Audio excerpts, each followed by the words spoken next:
Okay guys, ada yang bertanya Wildfire tahun 2014 ni Golden Ice model ANH20. Okay, yang ni tahun 2014, dia daftar 2017. Boleh buat loan ke? Boleh guys, boleh dapat pinjaman penuh lagi. Walaupun tahun dah 2014, dah lebih pada 10 tahun. Kalau nak buat full loan, kosong muka. Bulanan dalam 1,300 lebih sahaja. 8 tahun sahaja loan. Tapi kredit tau, bank tak boleh dah. Okey, untuk kereta ni dia datang dengan dua power door kiri dan kanan, belakang pun dia datang dengan power boot sekali. Okey, ini adalah model Golden Ice 2. Okey, tahun 2014. Kereta ni 7 seater sahaja. Kalau korang tengok bahagian lampu depan ni memang ada warna gold dia sikit. Nampak dekat bahagian tu. Okey, so yang ini adalah model yang paling famous jugalah dalam kategori Wildfire.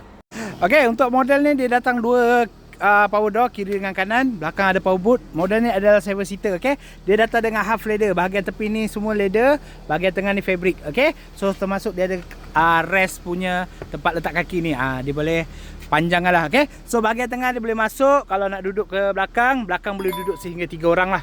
Okay, so sini dia ada tempat letak air sekali.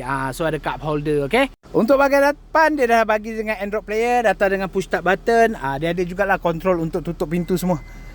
Dia boleh kontrol untuk kiri kanan punya, termasuk dengan boot belakang. Cuma saya tak boleh nak buka boot belakang ni sebab ada tiang kat belakang tu. Okay, so reverse camera pun ada. Nampak? Okay, mileage 186,000 sahaja. Untuk bahagian enjin, menggunakan enjin 2.4 liter. Kereta ni saya jamin top enjin dia. Warranty jangan risau, kita akan bagi. Okay, so siapa yang berminat nak dapat lebih info, nak beli secara tunai pun boleh, tak ada masalah.